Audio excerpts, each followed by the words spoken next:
넷플릭스에서 연말 연초에 굉장히 한국에서 많이 본 이제 다큐멘터리죠. 위기의 민주주의, 룰라에서 탄핵까지라는 다큐멘터리가 있습니다. 12월 한 중순쯤부터인가? 이 위기의 민주주의가 계속 추천이 되더라고요. 첫 번째 화면에. 이게 무슨 내용이지? 봤더니 룰라, 브라질 노동자당에 대해서는 이제 공부를 한 적도 있었고, 그래서 재밌겠다 이렇게 생각을 했는데, 저는 최근에 만들어진 건 줄 알았어요. 근데 2019년작이더라고요.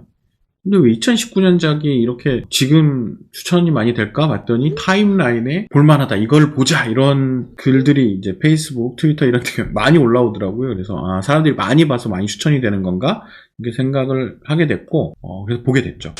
무슨 내용인지 모르시는 분들이 있을 테니까 잠깐 설명을 해드릴게요. 이 다큐에는 브라질의 이제 2003년부터 이제 2010년까지의 상황을 그리고 있기도 하지만 중간중간에 브라질의 이제 근현대사를 설명해 주거든요. 굉장히 한국이랑 비슷합니다.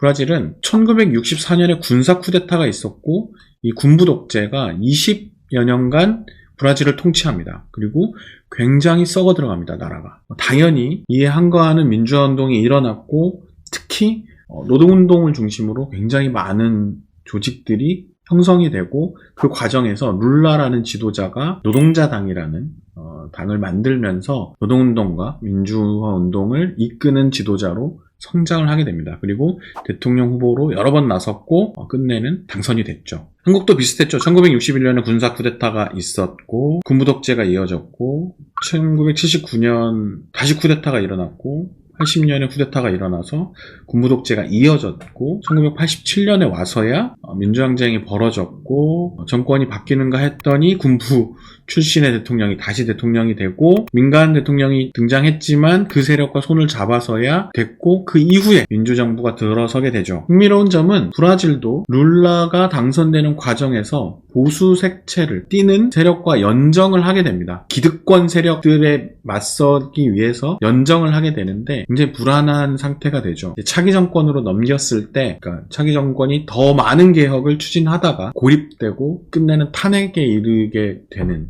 상황에 직면하는 겁니다. 그러니까 이런 과정을 그리는 영화인데, 특히 이제 이 과정에서 이 브라질의 상황은 연정을 했던 세력이 이제 연정을 깨게 되거든요. 그러면서 이제 이 대통령을 코너에 몰고 탄핵을 하게 되는데, 2004년하고 좀 비슷하죠. 같이 있었던 세력들이 이제 돌아서고 대통령을 코너로 몰고 탄핵을 하게 됐는데, 한국에선 탄핵이 안 됐죠. 근데 브라질에서는 탄핵이 됐습니다.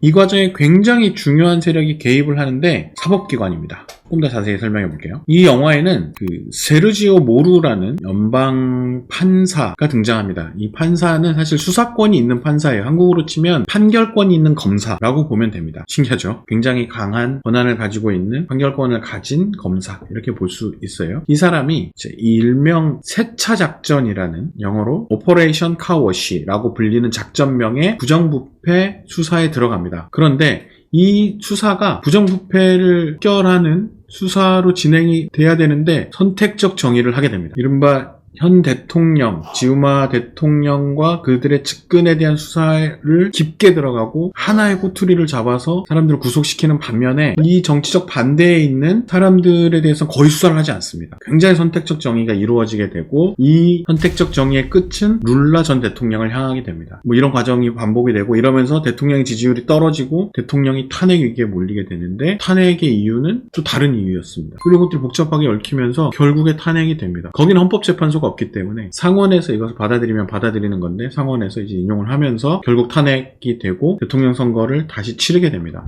누가 대통령이 되냐면 군부 독재 시절에 사람이 대통령 후보로 나와서 당선이 됩니다. 그리고 국유화했던 석유 시추권을 미국에 팝니다. 이런 행위들을 하게 되는데, 흥미로운 것은 이것을 수사했던, 선택적으로 수사했던 당시의 모루 판사 혹은 검사, 이 사람은 바뀐 정권에서 법무부 장관을 하게 됩니다. 더 재밌는 것은 이 사람이 당선된 그 대통령을 부정부패자로 다시 몰면서 차기 대선 후보로 거론되고 있다는 점입니다. 지금. 그래서 어떤 사람은 이 영화를 보면서 이렇게 평가를 하기도 합니다. 사회에 뿌리 깊게 박혀있는 기득권 세력을 척결하는 것은 멈춰서는 안 될 일이다. 이런 개혁을 멈추게 되면 곧바로 그 개혁을 추진했던 사람, 그 추진했던 정치 세력을 공격하고 결국에 무너지게 만든다. 그러니까 최근과 굉장히 닮아있는 구석이 있는 것이죠. 근데 저는 이제 다큐를 보면서 관심이 많이 갔던 부분이, 이 검사가 굉장히 언론 플레이를 많이 하거든요. 검사와 언론의 카르텔 같은 것이었습니다. 브라질은 6개인가 7개 매체가 거의 이렇게 주요 언론, 브라질을 거의 이렇게 지배하는 수준의 언론인데 이들이 족벌 가문입니다. 한국하고 굉장히 비슷한 측면이 있죠. 특히 검찰과 언론의 카르텔이 이제 이루어졌고 검찰에서 흘리는 내용, 검찰의 주장을 언론이 받아쓰면서 여론이 만들어지고 검찰이 가리는 내용을 언론이 제대로 보도하지 않거나 늦게 보도함으로써 나타나는 여러 가지 문제점들이 이 다큐에도 등장을 합니다. 특히 후반부에 이렇게 많이 집중했던 게 언론과 검찰의 카르텔, 언론과 그 검사의 카르텔 같은 것이었어요. 수사와 언론이 결합했을 때 이것을 보면서 수사와 언론, 권력기관과 언론이 결합했을 때 사회를 완전히 흔들 수 있다. 그들의 카르텔이 사회를 흔들 수 있다라는 것이 이 다큐를 통해서도 확인할 수 있었다라는 겁니다. 사실 이건 한국에서도 역사적으로 수차례 경험하는 것이고 시간이 지나면 그것에 대한 반성 혹은 비판 이런 것들이 많이 일어나지만 그게 다시 반복이 됐던 그 시점, 반복이 되는 그 시점에는 비판이나 이런 게 많지 않습니다. 반복이 되는 것이죠, 그냥. 이것이 우리 사회가 한 번쯤은 본질적으로 검토해봐야 되고 개혁해야 될 부분이 아닌가 이렇게 생각을 하게 됐어요. 이 다큐를 보면서.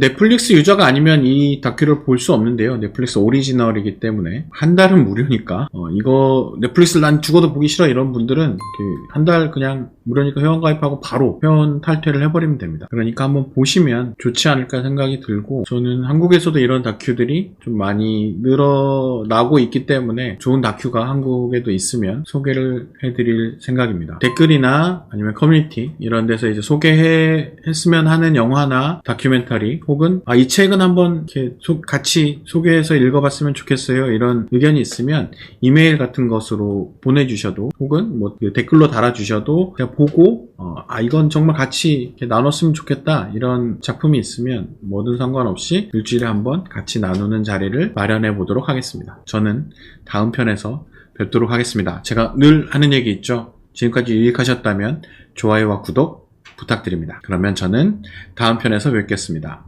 시청해주셔서 감사합니다.